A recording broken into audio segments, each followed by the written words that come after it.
Voter তালিকা নিৰ্বাচনী আয়োগে প্ৰস্তুত কৰে, তাত বিজেপিৰ কোনো কমেণ্ট নাই। আমি নিকা এখন ভোটাৰ তালিকা হোৱাটো বিচাৰোঁ। ক'ৰবাত ভুল থাকিলে ইলেকশ্যন কমিশ্যনে শুধৰাব লাগে আৰু ভোটাৰ তালিকাৰ সম্পূৰ্ণ দায়িত্ব নিৰ্বাচনী আয়োগৰ, তাত আমাৰ কোনো কমেণ্ট নাই। আমিও কমপ্লেইন দিম, 22 জানুৱাৰীলৈকে কমপ্লেইন দিয়াৰ সময় আছে। বহুত জেগাত আমাৰ নজৰতো আছে যে এইজন মানুহ ঢুকাইছে, নামটো ভোটাৰ লিষ্টত আছে।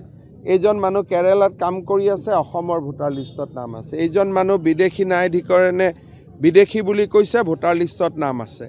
গতিকে এভিকশ্যন হোৱা জেগাত তেওঁৰ এতিয়া ঘৰ নাই, কিন্তু তেওঁৰ নামটো ভোটাৰ তালিকাত আছে। গতিকে বিজেপিয়েও ভোটাৰ তালিকাত বিসংগতি দৰ্শাই 22 জানুৱাৰীৰ আগতে আমিও অভিযোগ দিম, কিন্তু সেইটো নিৰ্বাচনী আয়োগৰ ওপৰত অনাস্থা নহয়, নিয়মেই যে আমাৰ খচৰাত ভুল থাকিবই আৰু ভুল সংশোধন কৰিবৰ কাৰণে claims and objection from 6, from 7, from 8।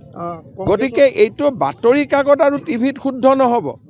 Form 6 দিব লাগিব, ফৰ্ম 7 দিব লাগিব, ফৰ্ম 8 দিব লাগিব, তেতিয়াহে শুদ্ধ হ'ব। কংগ্ৰেছৰ এটা অভিযোগ যে 10,000কে যি ভোট আছে কংগ্ৰেছক দিবলগীয়াখিনি কৰ্তন আৰু বিজেপিৰ তেওঁলোকে কমপ্লেইন দিয়ক। যিখিনি তেওঁলোকে ভাবিছে আমি কৰ্তন কৰিছোঁ, তেওঁলোকে ফৰ্ম 6 দি দিয়ক যে সোমাব লাগে। এইটোতো খোলা কিতাপ নহয়, 3খন ফৰ্ম আছে, আপোনালোকে জানে নাজানে মই ক'ব নোৱাৰোঁ। কালিৰ পৰা নিউজত কৰি আছে, এইটো নিউজেদি কেতিয়াও ঠিক নহয়। ফৰ্ম 6, ফৰ্ম 7, ফৰ্ম 8, ইভেন টাইটেলৰো যদি ভুল আছে, হিমন্ত বিশ্বাস শৰ্মা হৈ আছে, তাৰো কাৰেকশ্যনৰ কাৰণে ফৰ্ম 6 মই দিব পাৰোঁ।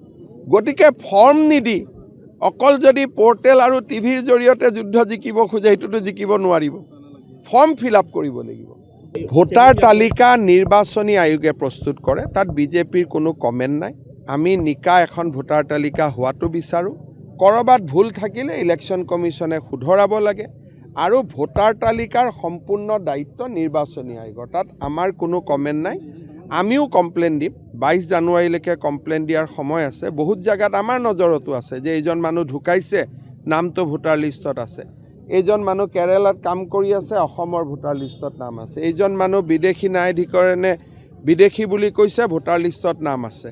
গতিকে এভিকশ্যন হোৱা জেগাত তেওঁৰ এতিয়া ঘৰ নাই, কিন্তু তেওঁৰ নামটো ভোটাৰ তালিকাত আছে। গতিকে বিজেপিয়েও ভোটাৰ তালিকাত বিসংগতি দৰ্শাই 22 জানুৱাৰীৰ আগতে আমিও অভিযোগ দিম, কিন্তু সেইটো নিৰ্বাচনী আয়োগৰ ওপৰত অনাস্থা নহয়, নিয়মেই যে আমাৰ খচৰাত ভুল থাকিবই আৰু ভুল সংশোধন কৰিবৰ কাৰণে claims and objection from 6, from 7, from 8। গতিকে এইটো বাতৰি কাকত আৰু টিভিত শুদ্ধ নহ'ব।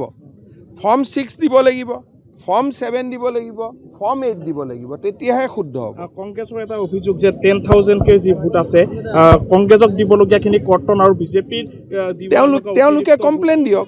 যিখিনি তেওঁলোকে ভাবিছে আমি কৰ্তন কৰিছোঁ, তেওঁলোকে ফৰ্ম 6 দি দিয়ক যে সোমাব লাগে।